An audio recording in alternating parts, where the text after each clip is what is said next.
vous là, j'ai là. Béni soit le Seigneur. J'avais dans mon cœur de l'exhortation. Donc on va voir ce qu'on peut faire. Peut-être ce serait un peu mélangé, pardonnez-moi, mais je pense que cela nous concerne à tous. Et si je voudrais intituler ce message, parce que je ne suis pas là pour apporter de prédication, on est là pour être ensemble, pour nous faire du bien, parce que nous sommes de nous voir, cela nous fait beaucoup de bien, de nous revoir ensemble, dans une réunion, ça nous fait beaucoup de bien. Nous sommes déjà bénis. On pourrait même repartir. Nous sommes bénis. Gloire au Seigneur. Et ce qui est important, ce qui est le plus important, les frères, ce qui est le plus important pour nous en tant que chrétiens, et qui est le plus important, et je dirais capital, question de vie ou de mort, pour ceux qui encore ne se sont pas repentis et convertis, c'est que Jésus soit là. C'est le plus important. On peut faire du bruit ici. On peut faire un programme. On peut chanter, on peut imposer les mains. On peut faire passer des chorales. On peut même prêcher. Et faire tout ça sans Jésus. Vous le savez qu'on peut faire tout ça sans Jésus. On n'est pas là pour cacher la vérité. On dit tout, on déballe tout. Parce que nous sommes des enfants de lumière. Les enfants de ténèbres cachent parce qu'ils ont honte de leur œuvre. Mais nous, on n'a rien à cacher. Sinon, on reproche se faire, on se le fait ensemble, on se le fait dans l'amour du Seigneur, on se le fait dans la présence du Seigneur. Et ce n'est pas des reproches qui condamnent et qui accusent. Quand le ciel nous fait un reproche, son reproche nous convainc et nous délivre. C'est ça l'amour. Un gitan peut faire un reproche, mais c'est un reproche peut-être pour accuser, pour condamner, pour écraser, pour attrister, pour détruire, pour faire du mal. Mais Dieu n'est pas gitan. L'évangile n'est pas, la Bible n'est pas gitane. La Bible c'est la parole de Dieu et quand elle nous parle, elle nous saisit. Et en nous saisissant, elle nous plonge dans un sérieux. Elle nous fait plonger dans une analyse intérieure. Elle nous examine, elle nous fait voir. Oh, je me répéterai ce soir, pas pour condamner ni écraser, mais pour soigner. Pour dire voilà, tu es malade. Tu te croyais en santé. J'ai connu des hommes, ils ont ramené leur épouse à faire des examens. Et pendant que l'épouse faisait des examens, lui dans la salle d'attente, il est tombé. On l'a secouru, on l'a mis sur des brancards, on a passé des radios, on a voulu savoir ce qu'il avait. Eh bien, il avait une maladie, il était condamné. Il ne savait pas, il était venu amener sa femme. Alors ici, nous voulons parler d'une autre maladie qui est bien plus grave que la maladie que vous connaissez vous. Il y a une maladie qui est plus grave. Parce que l'être humain donne de l'importance à ce qui se touche, à ce qui se voit, à ce qui est matériel. Mais la Bible dit que tout ce qui est matériel, tout ce qui se touche et se voit, n'est que pour un moment, n'est que pour un passage, n'est que pour un instant. Et ce qui ne se voit pas, c'est ça le plus important. Ce qui ne se touche pas, c'est ça le plus important. Pourquoi? Parce que ce qui ne se voit pas et ne se touche pas, c'est éternel. Le corps, c'est la matière. Le corps, on le touche, on le voit, on le soigne. On en prend soin. Mais le corps, il est dans la poussière, parce qu'il est poussière. L'âme et l'esprit ne se voient pas, parce que ça a une grande valeur. Il ne peut pas se voir. Pourquoi l'âme et l'esprit ne peuvent pas se voir? Eh bien, parce que c'est une partie de Dieu. Quand Dieu a dit faisons l'homme à notre image, il ne parlait pas du physique, il parlait d'une création, d'une partie de lui. Et ce qui est de lui, c'est éternel, ne meurt pas. C'est pour ça que l'âme et l'esprit ne meurent pas. C'est une partie de lui. Comme Dieu est éternel, comme Dieu est invisible, eh bien l'âme et l'esprit est éternel et invisible. Mais ça a une grande valeur. Et ce soir, que nos yeux s'ouvrent de nos cœurs. Peut-être nous sommes venus passer un moment, d'autres par curiosité, parce que nous n'avons rien à faire, et on s'est dit, tout le monde y va, nous aussi on y va. On va à la salle, c'est la nouvelle salle, nouveau local. On va écouter les chants, ça fait tellement longtemps. qu'au nom de Jésus, tu sois venu avec un désir dans ton cœur de te repentir et de te convertir. Ne donne plus de l'importance à ce qui se touche. Ça ira à la poussière. Donne de l'importance à ce qui ne se voit pas. Et ce qui ne se voit pas, c'est toi à l'intérieur de cette enveloppe. On prend ou soit la lettre ou soit le courrier, on arrache l'enveloppe, on l'arrache. Elle ne compte pas l'enveloppe. On n'en tient pas compte de l'enveloppe. On prend le contenu. Parce que le contenu, c'est ça l'important. L'important de toi, c'est pas ton enveloppe. C'est ce qu'il y a à l'intérieur.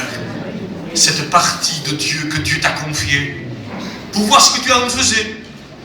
Alors, si je voudrais intituler ce message, je pourrais l'intituler Obéissance.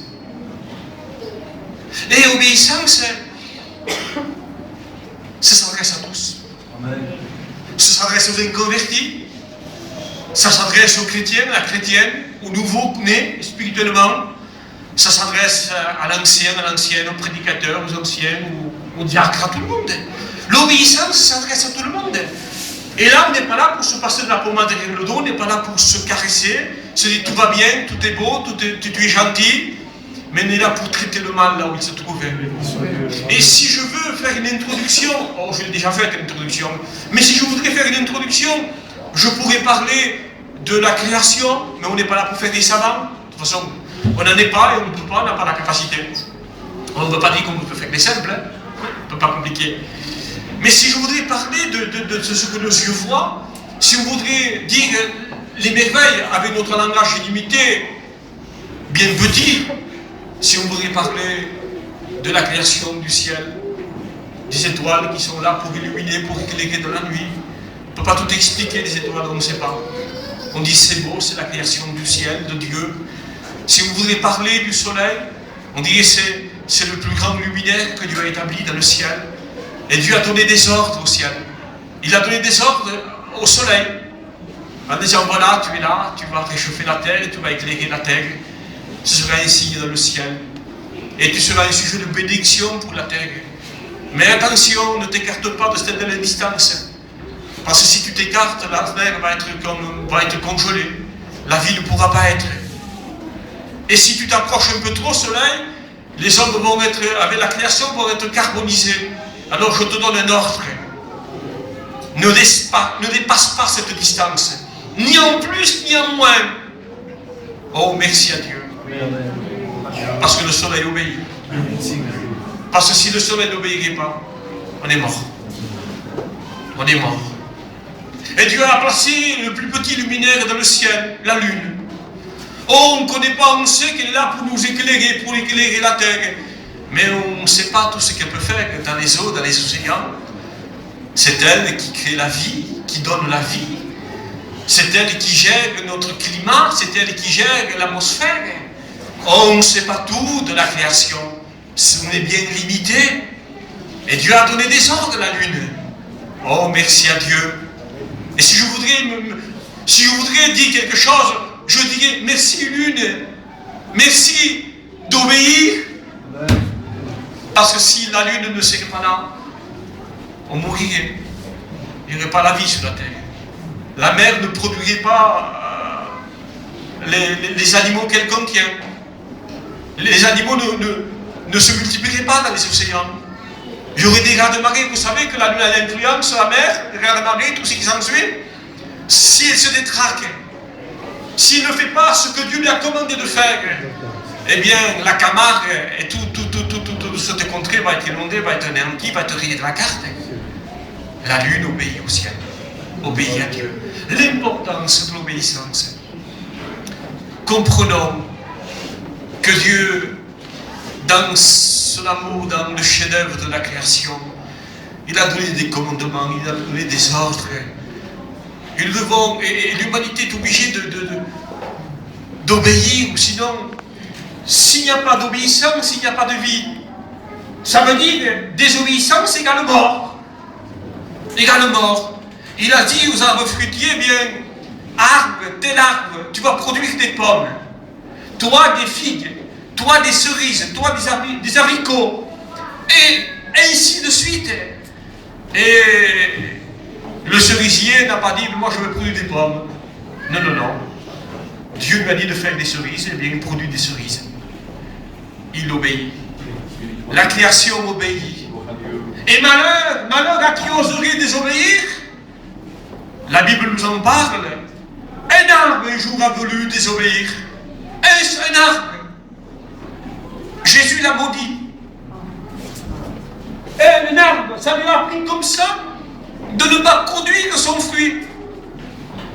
Peut-être ici quelqu'un va me dire, mais oh, c'est pas juste, c'était pas la saison des figues. Oui, c'était vrai que c'était pas sa saison. Donc cet arbre avait une excuse de ne pas produire des fruits. Voyez-vous, c'est une exhortation, hein. Comprenez ce que vous voulez comprendre, hein, et ce que vous devez comprendre. Hein. Mais la loi de la nature dit aussi que si un figuier produit des feuilles, parce que regardez ce que dit le texte, il vit un figuier de loin.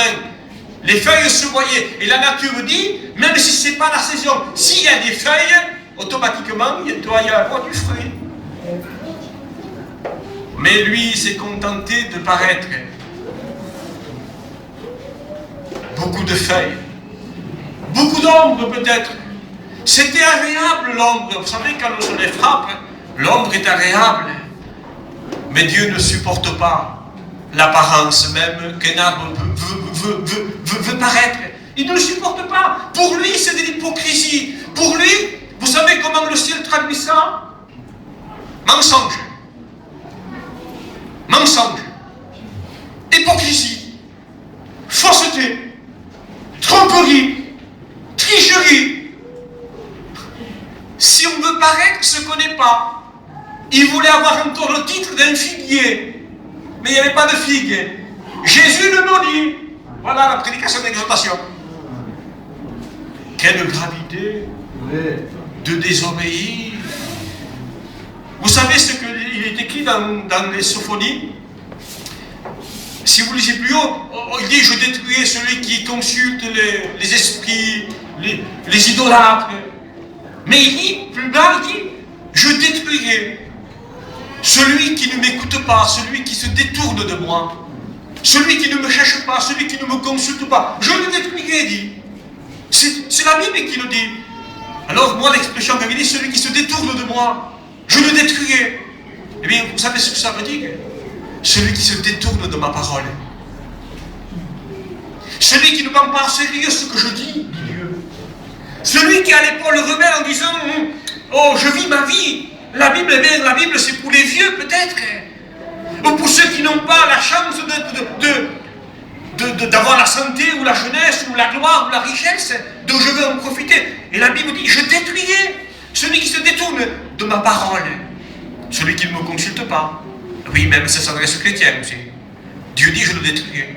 Celui qui précipite son pas, qui prend des engagements, qui prend des décisions, sans consulter Dieu.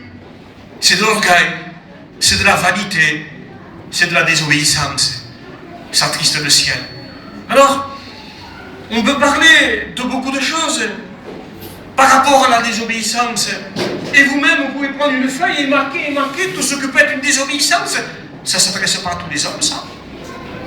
Ça ne s'adresse pas aux chrétiens, aux chrétiennes, vous êtes convertis, ça. L'obéissance. Pour vous dire l'importance, qu'on soit baptisé ou non, de ce que peut apporter la désobéissance. La désobéissance à Adam. Croyez-vous que c'était l'importance d'un fruit? Croyez-vous que c'était une arme magique? Tout était dans l'ordre que Dieu avait donné. Ne touche pas. Le jour que tu toucheras, tu mourras. Mais regardez le poids horrible de la désobéissance. La catastrophe de désobéir. La catastrophe, dès qu'ils ont goûté, la peur est venue en eux. La crainte, le tracas, le haï, la douleur.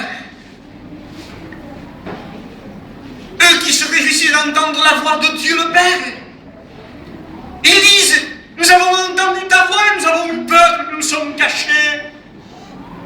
La désobéissance apporte la honte, apporte apporte les ténèbres, apporte la mort. La désobéissance apporte l'angoisse, la dépression. Il y a des hommes qui osent dire, et nous l'entendons souvent, oh, s'il y aurait un Dieu, il n'y aurait pas tout ce que nous voyons. Ces hôpitaux, ces enfants meurtris, ces enfants abandonnés, assassinés, ces guerres, ces pestes, ces famines. S'il y aurait un Dieu, mais nous le savons, justement, il y a ça parce que les hommes ont rejeté Dieu, parce que les hommes ont tourné le dos à Dieu, parce que les hommes ont dit, nous ne voulons pas de ce Dieu, nous voulons vivre notre propre vie. Alors, ils récoltent ce qu'ils ont semé. Justement, si tu aurais cru qu'il y aurait un Dieu, il n'y aurait pas tant de détresse dans ton cœur, tant d'angoisse, tant de désespoir, tant de chaos et de faillite. Mais qu'est-ce que l'avenir de notre planète Terre? Qu'est-ce que ton avenir? L'obéissance, la désobéissance, pardon, a apporté la maladie. On devait vivre sans connaître la maladie. On devait vivre sans mourir. On devait vivre sans pleurer. Sans pleurer, on devait vivre. Sans connaître les douleurs du deuil.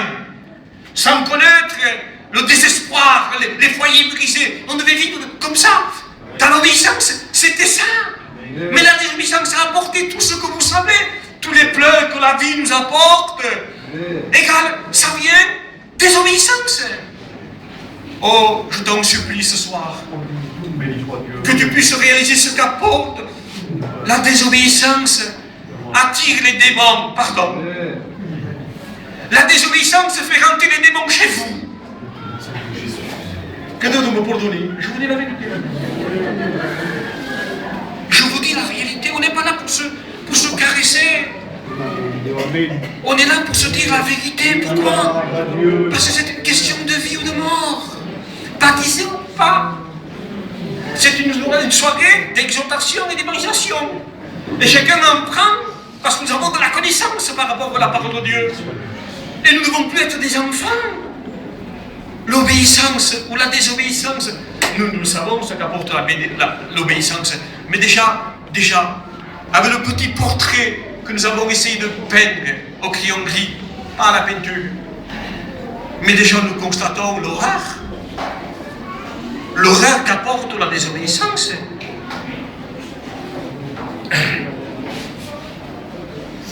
Béni soit le Seigneur. Elle apporte le désordre.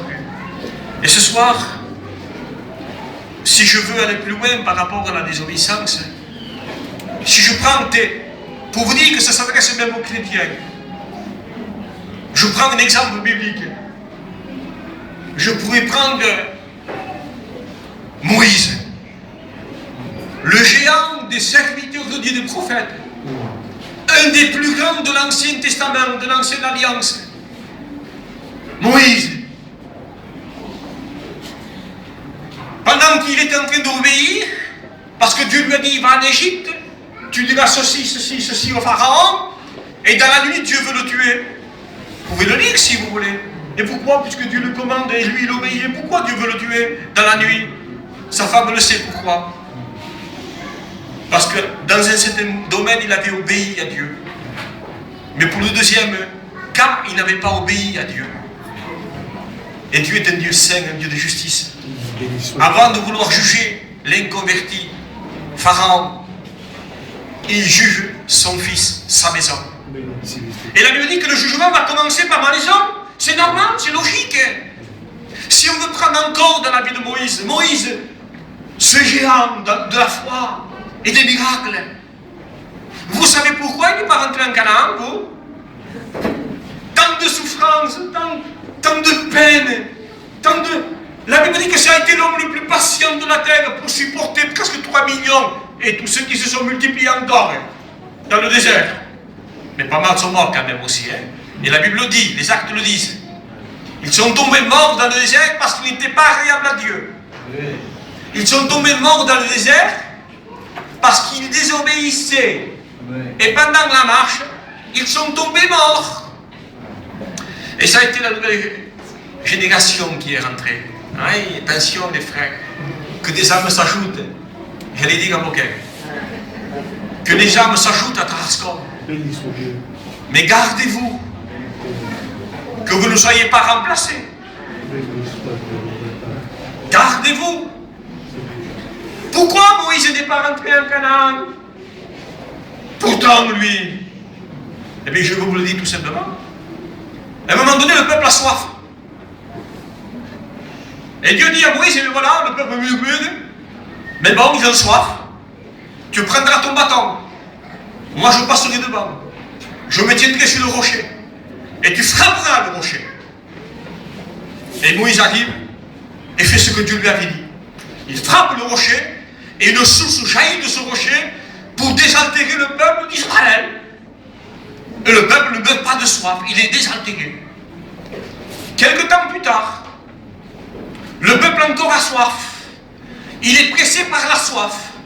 Et même à un point où ça commençait tellement à chauffer, c'est dans le sens du bon, pour lui, qu'on parlait même de le lapider. Alors, il s'est mis à crier à l'Éternel et Dieu a vu. Alors Dieu dit à Moïse, écoute Moïse, prends encore ton bâton, va vers le rocher. Je me tiendrai là. Et parle au rocher. Moïse arrive avec son autorité, avec son bâton. Et au moment où il doit tout simplement faire ce que Dieu lui dit, il ne faut pas en faire ni plus ni moins, et vous me dites à moi en même temps, il faut faire ce que Dieu nous demande. Ne pas aller au-delà, ni d'un côté ni de l'autre. Alors il s'est mis à parler, Moïse. Je ne suis pas là pour faire le procès de Moïse, mais pour qu'on constate ce que peut apporter la désobéissance. Et il s'est mis à parler. Croyez-vous que je peux vous faire sortir de l'eau de ce rocher? Mettons-nous un peu plus en arrière, peut-être, et lui un peu plus en avant. Disparaissons davantage pour que lui paraisse davantage. Et qu'on entende ce que lui dit, non pas ce que nous avons à dire. Ce que nous dirons n'apportera jamais la vie. Ce que Dieu dit apporte la vie. Parce que sa parole est créatrice.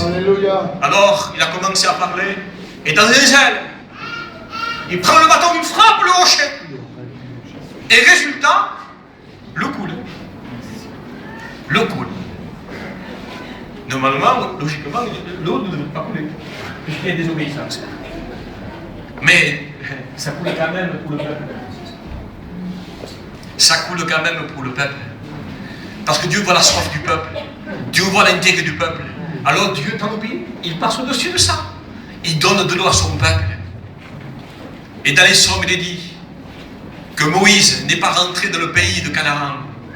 Ce géant, parce qu'il s'est exprimé légèrement des lèvres. Regardez la désobéissance de Moïse. Il n'est pas rentré dans le pays promis. Je n'ai pas dit qu'il n'est pas allé au ciel. Il n'est pas rentré en Canaan. Parce qu'il n'a pas obéi dans tout ce que Dieu lui avait demandé de faire. Mais regardez ce qu'apporte la désobéissance. Plusieurs fois il a prié Dieu. Dieu lui a dit, ça suffit, ne m'en parle plus, c'est comme ça. Monte la montagne et meurs. Dieu est un Dieu de sainteté, de vérité, de droiture. Et je pourrais citer encore d'autres exemples qu'apporte la désobéissance. La désobéissance, je vous cite un autre exemple. C'est l'exemple de Saül. Dieu avait commandé à Saül certaines choses. Et lui, il s'est cru en tant que roi parce que des fois la royauté, le pouvoir, la capacité, la renommée montent à la tête. Et on soit capable des fois de faire certaines choses. Comme un chrétien aujourd'hui, ça lui monte à la tête. Il croit pouvoir se passer de communion fraternelle. Il croit pouvoir se passer de lecture de la Bible. Il croit pouvoir se passer des réunions de mise à part établies par l'Église. Et il se dit, je m'en tirerai comme les autres fois. Jusqu'à un moment propice où l'ennemi l'attend à un virage, il lui coupe les jambes. Et se trouve la bouche par terre, dans la boue du péché. Parce qu'on ne s'est cru capable. Alors, ce Saül-là a obéi et il dit, j'ai déployé mon zèle pour l'Éternel. Mais il a fait des choses qu'il ne fallait pas. L'homme, par exemple, Dieu lui avait dit, attends ici 7 jours, attends jusqu'à ce que j'arrive. Et après on offrit le sacrifice. Mais il a été impatient. Il a voulu faire, il a pris la place, une place qui n'était pas la sienne. Ah, danger des frères, que Dieu nous garde de vouloir une place qui n'est pas la nôtre. Ou d'imiter ou de faire comme les autres. Que Dieu nous garde de ça. Et Samuel arrive, tu as péché, qu'as-tu fait? Tu as agi en insensé. Tu as fait quelque chose que tu ne devais pas faire. C'était au sacrificateur de le faire, d'offrir des sacrifices. Il prenait la place de Jésus, parce que lui était prophète, il était roi, mais il n'était pas sacrificateur. Le seul qui est roi, prophète, sacrificateur, c'est Jésus. Et en faisant la troisième fonction, il prenait la place de Jésus. Il se prenait pour Dieu. Alors il a péché. Mais autrement, un peu plus loin, il a encore désobéi. Parce que la désobéissance appelle une autre désobéissance. Un compromis attire et appelle notre compromis. Et peu à peu, on s'éloigne de plus en plus de ce que Dieu dit. Et on dit, mais je pense que... Mais nous, on est des gitans. Mais tu comprends, il faut comprendre. Il faut comprendre le mari, il faut comprendre la femme, il faut comprendre les enfants, il faut comprendre le père, la mère, le grand-père, le lointain. Voilà, je suis malade. Et on passe des compromis. Et on ne s'en aperçoit pas que doucement, on s'éloigne de ce que dit la Bible, ce que dit la parole de Dieu. Nous n'avons pas le droit. C'est une question de vie ou de mort. Et regardez, à cause de cette désobéissance, de la part de Saül, il est dit que l'esprit de l'Éternel s'est retiré de lui. Mais cela ne s'arrête pas là. Quand l'esprit de Dieu se retire de quelqu'un, s'il ne revient pas de tout son cœur, la Bible dit, un mauvais esprit venant de l'Éternel le saisit. Voilà. Un mauvais esprit venant de l'Éternel la saisit. Ne restons pas dans la désobéissance, parce que la désobéissance apporte la mort. La désobéissance attire la malédiction. La désobéissance attire l'angoisse. Tribulation et angoisse, dit la Bible, dans la maison de celui qui vit dans la désobéissance. Cris, douleur, détresse, angoisse, dépression, dans la maison de celui qui vit dans la désobéissance. Je vous le redis, la désobéissance attire les mauvais esprits. La Bible dit, ne donnez pas accès à qui vous savez. Et notre texte dit, ne lui donnez pas l'avantage sur vous. Ça s'adresse aux chrétiens et aux non-chrétiens. Hein? C'est pas parce que je suis je vais à Rascon, je vais à Arles, je pars à Sainte-Seine. Y a-t-il l'obéissance dans ton cœur? Y a-t-il l'amour de la vérité dans ton cœur? Aimes-tu ce que Dieu aime? Haïs-tu ce que Dieu haït? Parce que l'obéissance ne se contente pas d'aimer ce que Dieu aime. Pardon, l'obéissance, c'est pas que aimer ce que Dieu aime. Mais l'obéissance, c'est aussi haïr ce que Dieu haït. Et permettez-moi de vous dire ce soir, au nom du Seigneur, nous ne voulons pas rester dans cette désobéissance. Et là, je vais arriver à, pas à la conclusion directe, parce que j'ai encore un peu de temps, dans le temps. Vous avez entendu le temps, le local, non? Hein? Le temps, dans le temps. Vous allumez un peu plus de clim si vous avez chaud. Hein? La Bible me parle de quelque chose de glorieux, de magnifique. Il me parle que Dieu a montré à Moïse, lui a montré la gloire.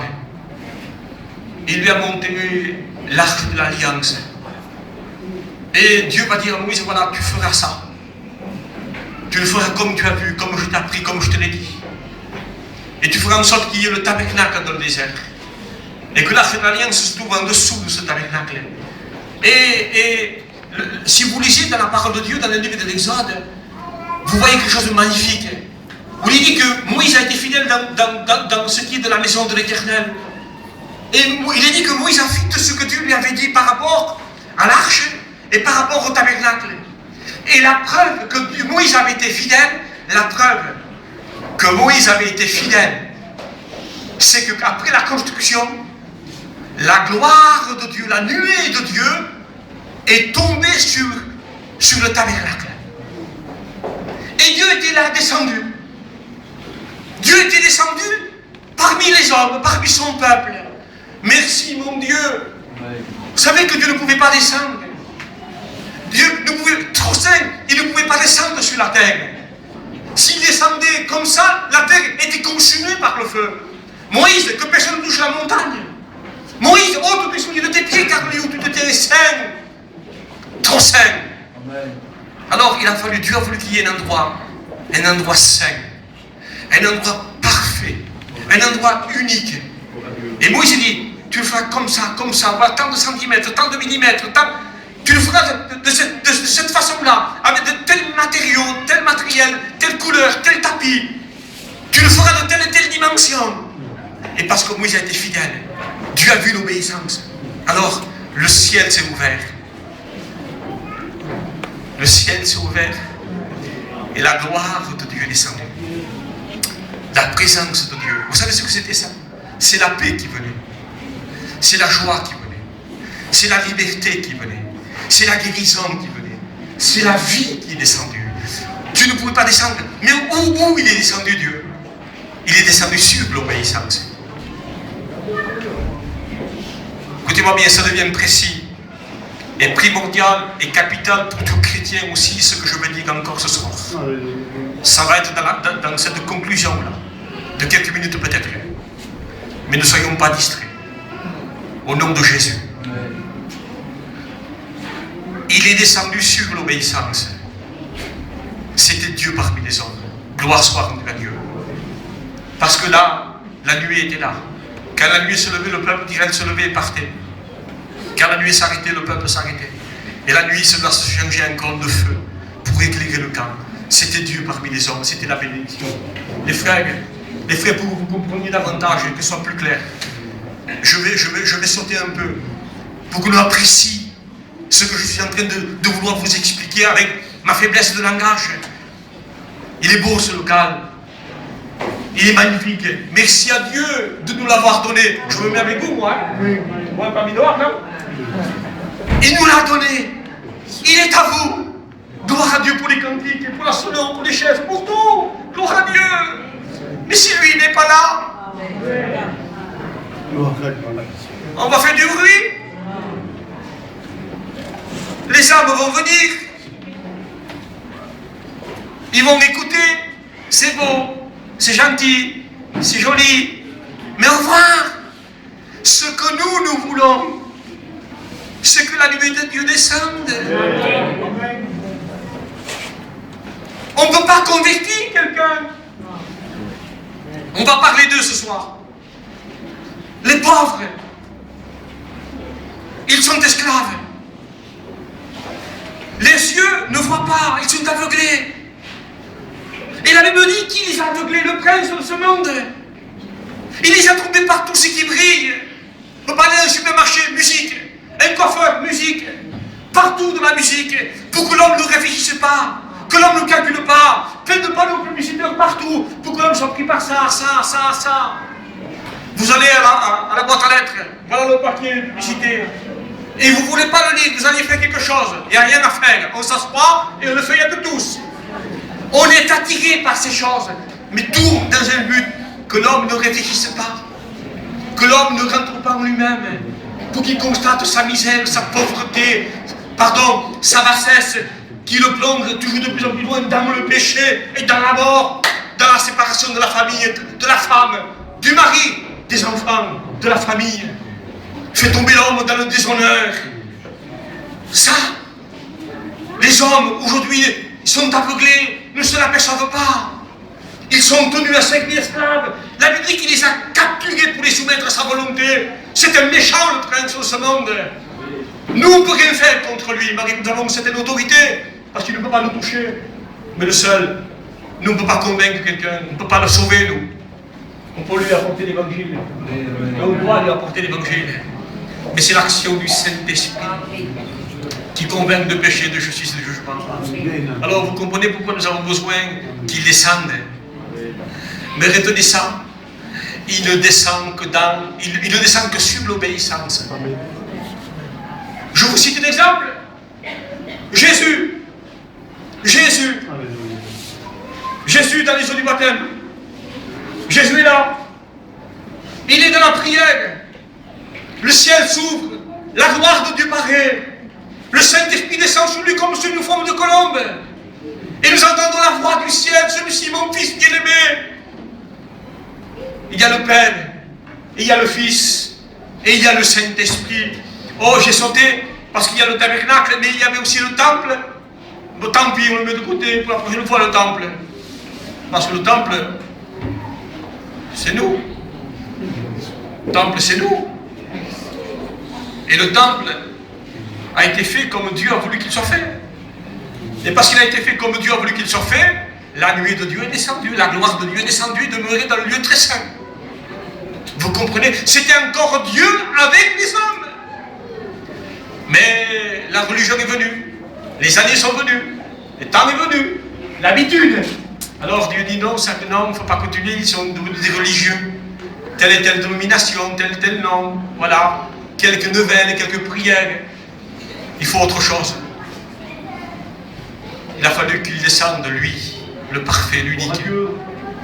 Il a fallu que l'obéissance descende en personne. Et Jésus va jusqu'à dire, il m'exauce toujours en parlant de son Père. Vous savez pourquoi? Jésus dit, parce que je fais toujours ce qui lui est agréable. Il y en a qui vivent n'importe comment, qui disent, Dieu m'exauce à moi. Je ne sais pas qui c'est qui t'exauce. C'est vrai qu'il y a les miracles mensongers. Il y a les bénédictions qui ne viennent pas du ciel. Il y en a qui font n'importe quoi aujourd'hui. Ils disent qu'ils sont remplis du Saint-Esprit, puis dans la mer, ils font ça, tout le monde tombe par terre. Ils disent, ça y est, ils sont remplis de quoi? Remplis de je ne joue pas. Mais s'il y a quelque chose, il y a l'Esprit qui les fait tomber par terre, à quoi ça sert? Alors on se donne à nous foutre de docteur à n'importe quoi aujourd'hui. On veut faire du bruit, parce qu'il n'y a plus d'onction. Parce que la nuit n'y est plus. Parce qu'il n'y a plus de présence. Ils veulent attirer des gens. Festival de chorale. Alors là, 3 jours, une chorale, 2 chorales, 3 chorales, des concours. Concours de l'Eurovision. C'est l'Eurovision. Et la parole de la vérité. Le message contre le péché. Le message qui délivre des âmes.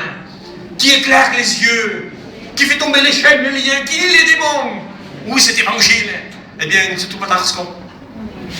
Et aussi rare. Mais si Seigneur, nous voulons prêcher cet évangile de vie. Mais pour apporter la vie, il faut être des enfants de vie. Pour apporter la lumière, il faut des enfants de lumière. Alors, j'arrive à la conclusion tout simplement. Que Dieu vous garde, Tarascon. Je dirais que cette soirée, c'est un nouveau départ. Pourriez accrocher un nouveau calendrier démarrant de ce soir. Ça ne veut pas dire que tout ce que vous avez fait ne compte pas. Pas du tout. Pas du tout. Que Dieu me garde de dire ou de penser ça. Non, non. Je dirais que Dieu, dans sa grâce, vous a fait passer par le désert pour vous épurer, pour vous purifier, pour vous sanctifier. Je ne dirai pas ce que je vais dire. Dieu vous a fait passer par là. Et je crois que ce soir, à partir de ce soir, autre chose est devant vous. Amen. Un autre champ. Un autre travail. Tu ne pouvais pas travailler comme tu voulais faire. Vous étiez limité. Et maintenant, vous avez votre église. Et vous pouvez travailler pour le Seigneur. Mais n'oubliez pas l'obéissance. N'oubliez pas la soumission à la parole. N'oubliez pas le respect à ce qui est écrit. C'est vrai, Seigneur. Amen. N'oubliez pas parce qu'il faut, les âmes, nos amis, nos parents, nos familles, nos enfants, ont besoin de le rencontrer lui. Pas vous, lui. Des hommes sont venus vers Philippe, nous voulons voir Jésus. Venez, voyez. Pas moi, c'est Jésus, là. Qu'on présente Jésus dans notre local. Que Jésus soit glorifié, élevé. Oh, bien sûr qu'il y aurait d'autres points à toucher. Bien sûr qu'il y aurait d'autres choses à voir. C'est un faux pas qu'on se permet. C'est une négligence qu'on se permet, qui glisse au milieu de nous. Nous ne voulons pas. Dans le désert, ils ont murmuré. Nous ne voulons pas du murmure. Quand ils ont murmuré, des serpents sont venus, une quantité innombrable sont morts, mordus par ces serpents. La critique fait venir des serpents. La critique fait venir l'autre. De me pardonner. Qu'il vienne. Dès qu'on critique, il est là. Une sœur parle contre une sœur. Tant pis, hein. Un frère parle contre un frère. Nous ne voulons plus de désobéissance. Nous voulons lire la parole de Dieu. Ouvriers, employés de mairie, lisons la parole de Dieu qui nous concerne. Je vous dis l'exemple, je l'ai cité, je vous lis ça. Pour vous dire par rapport à la parole de Dieu, par rapport à ce que nous appelons un iota, mais que nous n'avons pas le droit, même si c'est un iota, parce que Jésus a dit, vous ne devez pas enlever de ma parole pas un iota, un virgule, un petit point de l'alphabet grec. Même pas ça. Alors ça veut dire ce que cela veut dire. Je disais, et la Bible en parle, il y a des textes qui parlent des employés, des ouvriers. Et il dit par exemple, il dit, écoutez, c'est pas parce que le patron ne fait pas les vaillants. Et quand le patron il n'est pas là, la chaise est longue. Et attention, il dit là, c'est la Bible qui dit, hein, et attention, il dit, faites-le par motif de Dieu qui voit tout. Si tu fais voir que tu es fidèle dans ce que tu fais là, que ce soit une fidélité de cœur, et pas une fidélité d'apparence pour plaire aux hommes, mais une fidélité qui plaît à Dieu. Parce que lui ne me voit pas, mais moi, mon Père, mon Dieu me voit. Et c'est un état d'esprit de fidélité. Et j'ai pris cet exemple. Et il y a d'autres exemples. Il y a d'autres exemples. On peut prendre un exemple, on en prend un autre, des frères. Hein? Amen. Si on est tout seul entre mari et femme, qui crie le plus? Qui se réveille en premier? Je vous dis que l'imagination, je ne peux pas faire là. Les deux mélangés. On ne se cache pas les vérités là. On parle sur l'obéissance. On doit aimer l'obéissance parce que nous voulons voir la gloire de Dieu. Ça suffit qu'il faut faire 3000 prédications pour qu'une âme se convertisse. Au lieu de faire qu'une prédication, mais 3000 se convertissent. Nous, il faut 3000 prédications. On n'en veut pas de tout ça. On veut mettre de l'ordre dans nos vies. Où en sommes-nous vis-à-vis du respect de la parole de Dieu? Alors le mari joue au ping-pong à la raquette avec sa femme. Tu aimeras l'église, tu aimeras ta femme. Et le mari, tu dois être soumise. Ne blasphémons plus. Ne foulons plus au pied la parole de Dieu. Ma maison, va dire le Seigneur, c'est là où je descends. Sinon je ne descends pas. Ma maison sera une maison de prière. Et la sainteté convient à ma maison. Avant que ce soit le tabernacle dans le désert, après ça a été le temple à Jérusalem. Après, ça a été Jésus. Mais permettez-moi de vous dire que Jésus n'y est plus. Physiquement. Pas besoin d'aller à Jérusalem. Ça ne compte plus. D'ailleurs, le temple n'y est plus.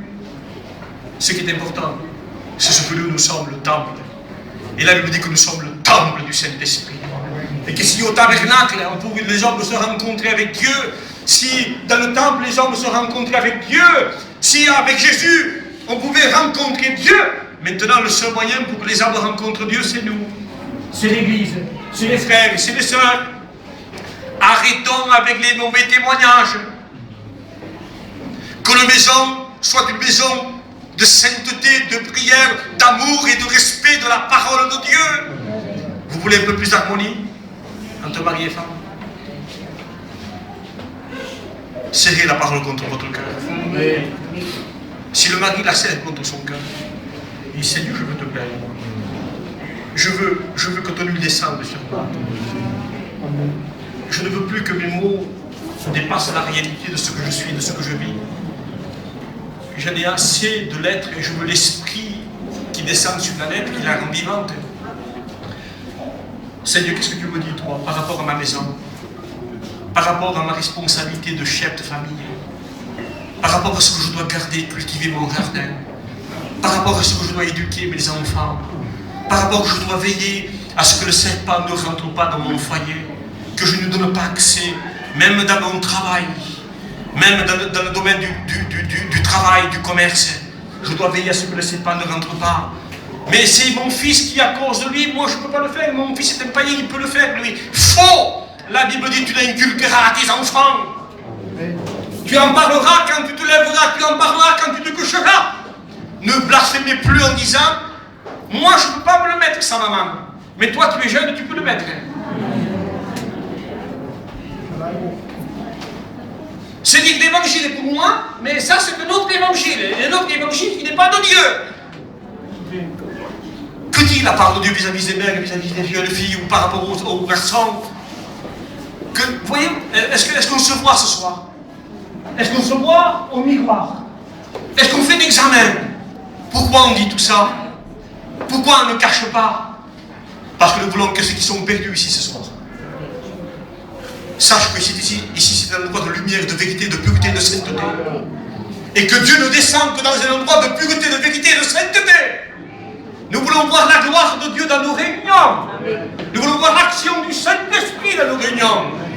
Nous voulons voir des âmes où les chaînes tombent, où les liens sont consumés, où les démons lâchent prise. Au nom du Seigneur, il y a quelqu'un de délivré qui peut apporter la délivrance. Amen. Si tu vis dans la foi, tu vas communiquer ta foi. Tu vis ta sainteté, tu vas communiquer la sainteté. Tu vis dans la prière, tu vas donner envie de prier aux autres. Tu es l'homme fidèle, tu vas communiquer ta fidélité aux autres. Il y a beaucoup de points qu'on pourrait voir, mais on ne va pas tout voir. Au nom du Seigneur, les sœurs, ne dites plus le pasteur a dit, lisez la Bible, lisez la parole de Dieu, et Dieu vous verrez qui vous dira que quand vous vous réunissez deux, trois sœurs, c'est pas pour murmurer, c'est pas pour critiquer, c'est pas pour juger, c'est pas pour se faire du mal, c'est pas pour se disputer à cause des enfants parce que l'un a été plus fort que l'autre, l'a tapé l'autre. Non, non, vous allez vous réunir, deux ou trois réunis en mon nom.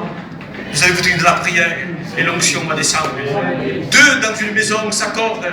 Et moi, dit Jésus, chapitre 3, j'y suis aussi. Et moi je dis oui, comme disait Joanito, à la mission, nous prient. Deux prient.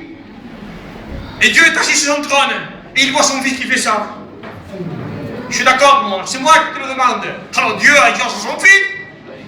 Il nous le donne à nous. Quelle grâce. Quelle gloire. Oh, qu'il y ait du sérieux dans nos vies. Revenons à ce que dit la parole de Dieu. Dans tous les domaines, les frères.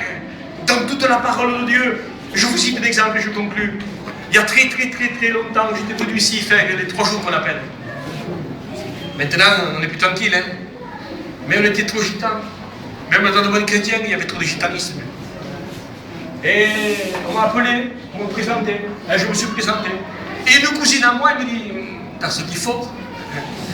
Et je lui dis, non, je suis chrétien. Sinon, c'est pas la peine que je sois chrétien. J'y vais. Je suis chrétien, je ne vais pas mentir. Je ne veux pas dire que je suis fou, je ne suis pas. Je suis chrétien. Un chrétien n'est pas fou. Et j'étais bon pour le service militaire. Oui, la vérité, elle doit se payer. Elle lui dit, achetez. Ne la vendez pas. Parce que quand on vend la vérité, quand on passe le compromis, on sait que c'est ça, mais on fait autre chose. On vend la vérité. Ça veut dire qu'on se vend, nous. On se vend, on vend notre âme. Vous savez à qui? Quand on vend la vérité. C'est pour vous dire que, alors j'ai des bons, mais après on m'avait dit, j'étais apte au service militaire et je conclue avec ça, tout simplement. C'est vous dire par rapport à l'obéissance. Et je devais partir le 1er décembre, pour un an, 12 mois. Et quelqu'un m'a dit, mais t'es marié, oui? Vous travaillez? Oui, bien sûr que je travaille. Pourquoi vous ne faites pas soutien de famille? Ah bon, c'est possible? Eh bien sûr. Alors, j'ai fait mon dossier de soutien de famille. Mais il fallait 6 mois. Donc, la femme qui s'occupait de service militaire m'a dit, vous allez faire 6 mois de service militaire et au bout de 6 mois, vous allez sortir. Le 1er décembre, je peux vous dire. Passer Noël là-bas. J'avais passé 1 jour et demi. Je me mourais dedans. Mais que ça faisait 1 semaine. 1 jour. Et peu de temps, j'ai reçu une lettre.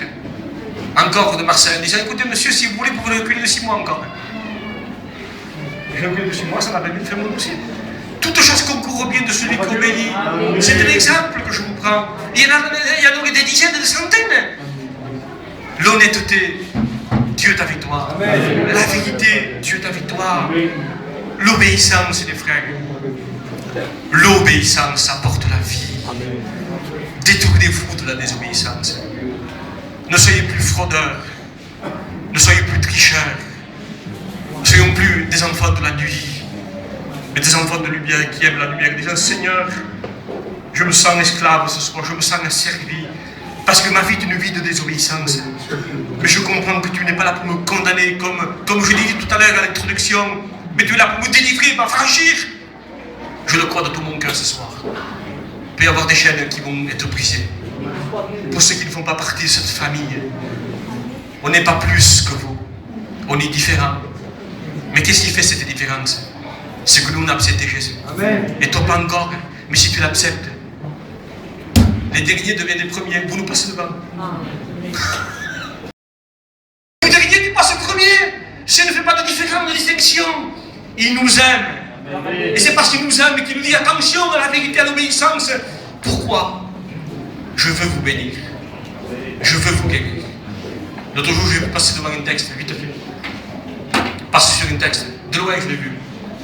Non, mon bras n'est pas tout court pour vous bénir, mon oreille est trop dure pour vous entendre, mais ce sont vos péchés. Je dis, c'est pas pour moi, ça, mais c'est sauvé.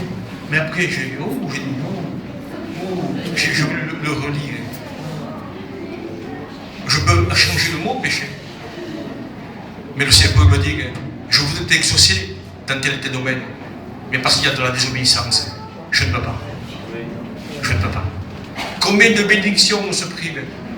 Combien d'exaucements de nos prières on manque? Parce qu'il n'y a pas la fidélité qui devrait y avoir, les frères. Oh, attachons-nous à la fidélité de la parole de Dieu. Pour que la ville de Tarascon, le feu continue.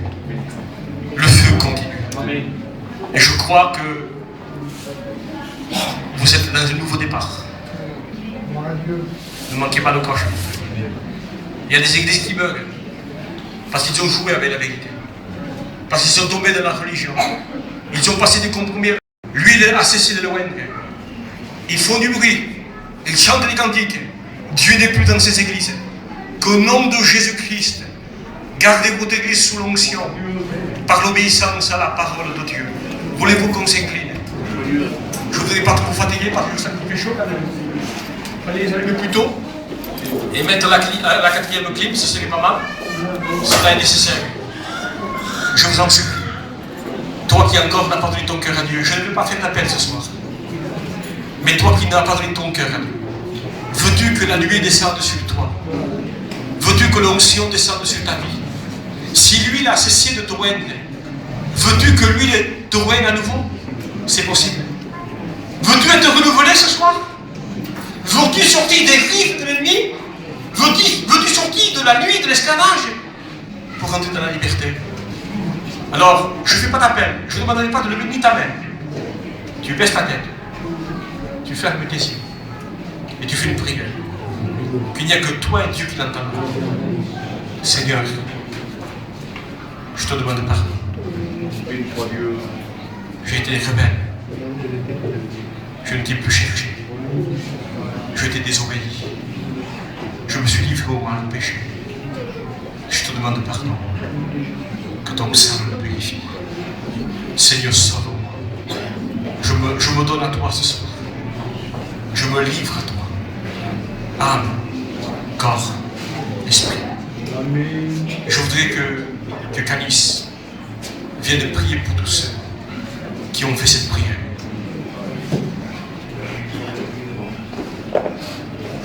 Seigneur, c'est ensemble que nous voulons élever notre voix. Seigneur, déjà te dire merci. Seigneur, pour ce que j'ai entendu. Seigneur, tu le dis toi-même. Prenez garde à la manière dont vous écoutez. Tu diras même que celui qui lit fasse attention. Seigneur, et combien nous avons écouté. Combien, Seigneur, nous sommes là devant toi. Combien je veux te prier. Seigneur, c'est vrai.